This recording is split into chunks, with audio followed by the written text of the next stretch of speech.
How does a person go from a 9-to-5 job to entrepreneur, a full-time entrepreneur?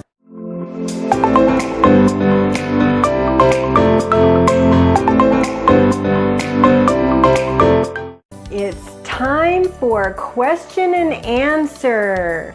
Yes, today I'm coming to you with a question from one of my followers, and I wanted to be able to share this with as many of my friends and my followers as I can to really help you if you happen to be questioning or struggling with some of the things that this follower has. So the question that comes to me today is, how does a person go from a 9-to-5 job to entrepreneur, a full-time entrepreneur? I'm Sharon Koenig, your mindset and success coach.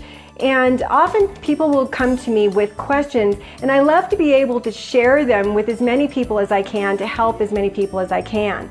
So let's get started. So this follower is really of a mindset for becoming an entrepreneur, but realizes that the old industry age of working for somebody else isn't for him, and sees that a lot of these types of jobs are going away. So they want to be able to start different companies.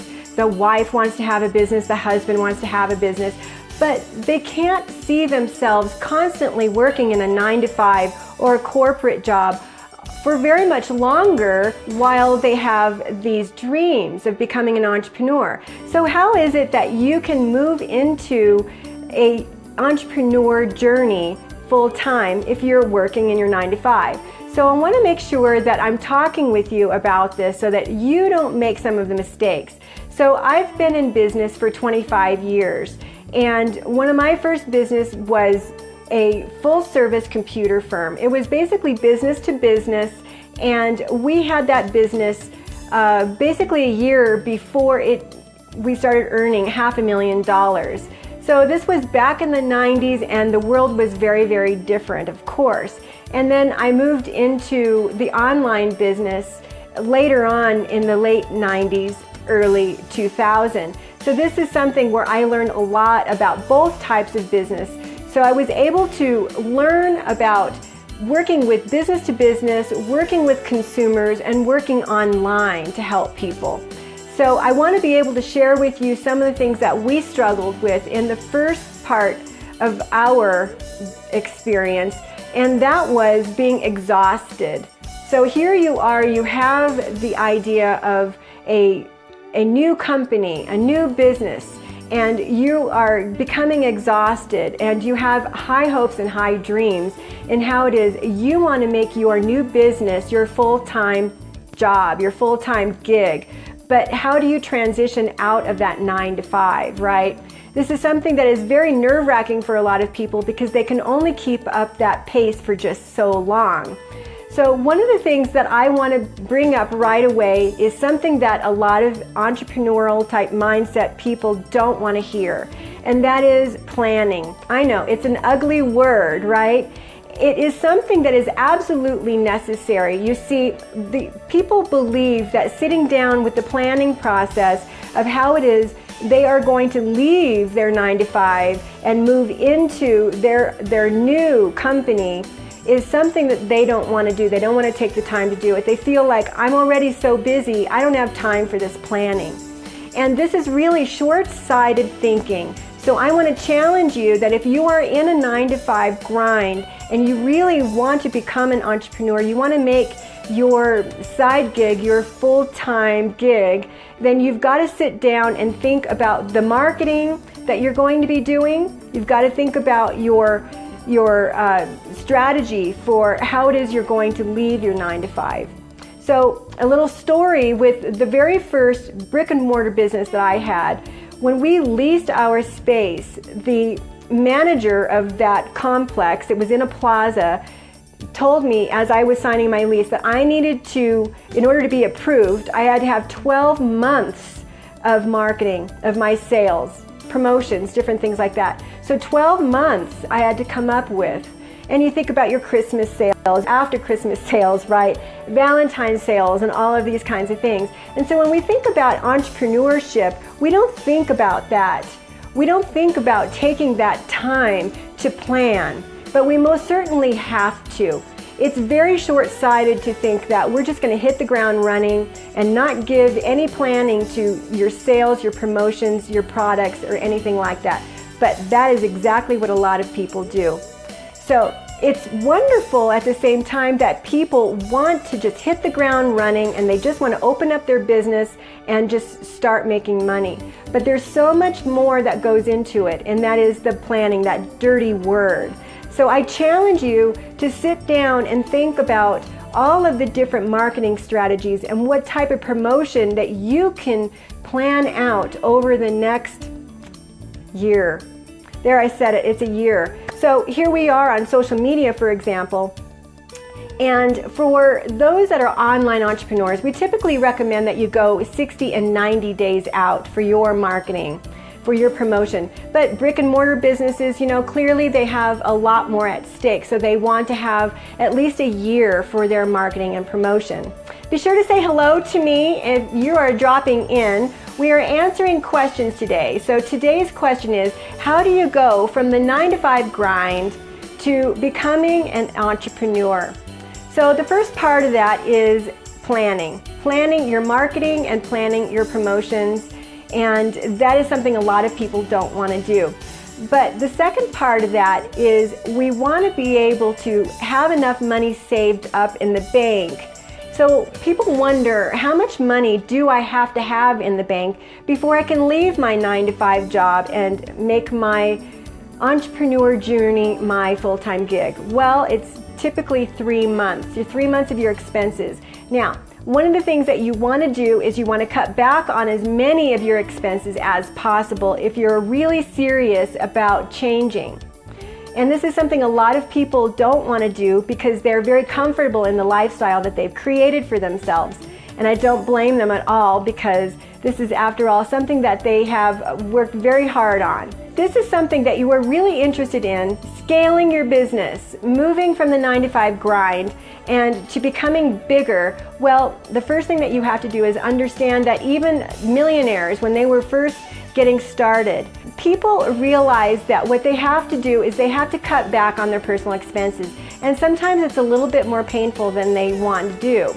But it's something that they have to do if they want to scale their business and move from that 9-to-5 grind. So the first thing that we were talking about is the planning aspect. And then the second thing that we're talking about is really saving that money so you have enough money in the bank so that you can ultimately go full-time in your business or scale your business if that's what it is. You want to get bigger.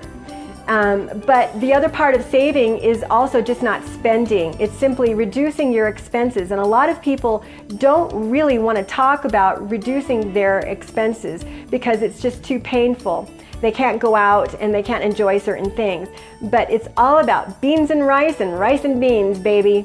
And that ultimately is going to be what is going to help you move and scale in your business. But the other part that you want to do is you want to be thinking about who it is that is your ideal client and how it is you can help them in the long run. So this is something that is really missed a lot, and you have to really be honest with yourself because you have to find these people. You have to know where they're hanging out. You have to know what their pain is, and you have to know what the pleasure that they're seeking is. So when you start thinking about maybe you want to have your own health and fitness company, for example, you have to know their pain. You have to know what it is they're crying about at night. I just want to lose my baby fat. This is what they're saying perhaps. And if that's the case, then you need to provide your marketing materials that uses their exact words. And you'll be able to trigger something in them and ultimately be able to get more people into your business. So at the same time, you're reducing your expenses, you're saving money, and you're ultimately moving forward into your business, and you're providing the benefit-laden language that your own clients are using.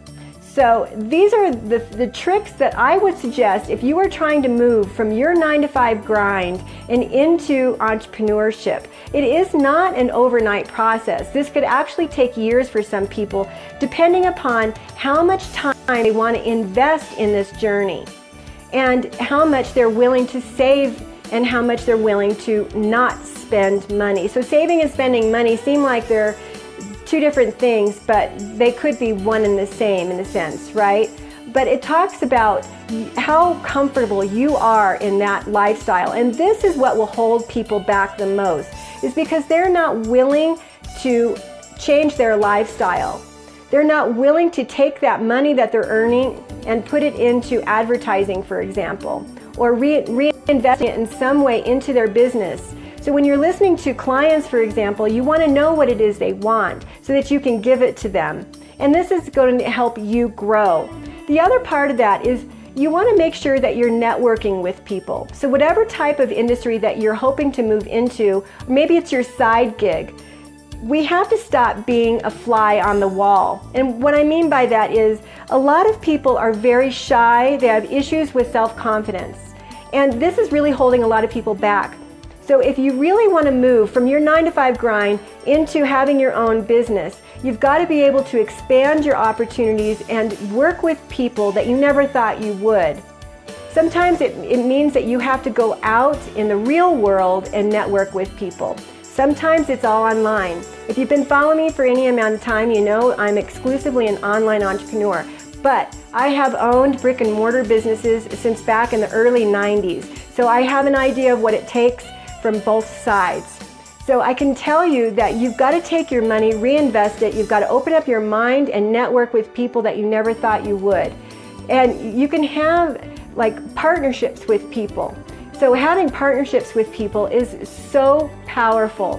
When you want to think of somebody who has the same ideal client that you have, and yet they have a different slant, you have to constantly be working on your self-esteem and your confidence. As an entrepreneur, you're going to go through the hills and the valleys. You're going to be feeling like some days it's all coming crashing down on you. And what are you going to do? And then some days you're riding high. And some people are not cut out to be an entrepreneur because of this factor. But it is something that we have to work really hard at so that we can level up on the inside. This personal growth that we need to elevate and to aspire for is something that we constantly have to work on. So if you are not aligned with people that are entrepreneurs, you need to do that. That's another tip I'm offering for you. So if you want to become an entrepreneur or grow your business, you need to be networking with people that have the same mindset so that they can talk you through some of your low points, because there's going to be those low points. It just happens. It's just the way it is sometimes. And I don't want to pull punches. I want to be a straight shooter with you and tell you, because some days are going to be wonderful. You're riding high, and then some days it's going to be a little low. So what do you do about that? You've got to network. You've got to have a group of people that you are aligned with that totally understand what you're going through. And if you are a brick and mortar type business, you know that you can go to meetups. BNI, the business network, let's see, I don't know what the I stands for. BNI, if one of you who are watching know what BNI stands for, you can leave it in the comments for those that are watching. Or you can Google it. It's just the letter B, the letter N, and the letter I. Maybe it's Business Network International, I'm not sure. But it is an organization where you can go and network with people that understand your struggles. And ultimately, this is what we need to do. We need to make sure that as entrepreneurs, we are networking with people that understand our struggles. I have been both brick and mortar and online, so I network with people currently online exclusively. So I need to network with people that can help me rise, help me elevate. And it's not just something that is in my industry necessarily, right? What we want to do is we want to expand, because we never know where our clients are sometimes. Sometimes our clients are right underneath our nose. Sometimes it's the CPA that we hired. Sometimes it's our mindset coach. Believe it or not, you could actually trade services. It's one of those things where we need to make sure that we are expanding our network opportunities. So, I named off a couple of ways for you to move out of your 9-to-5 grind safely and into a beautiful entrepreneur journey. So I hope you enjoyed these tips for you, and thank you so much for watching. I really love being able to network with you and talking with you. And for those people who are interested in having their questions answered, anything entrepreneur, online entrepreneur, or otherwise, mindset related as well, please leave them for me in the comments, and I will do another Q&A next week. So thanks again for watching, and I hope you all have a wonderful day. Take care. Bye.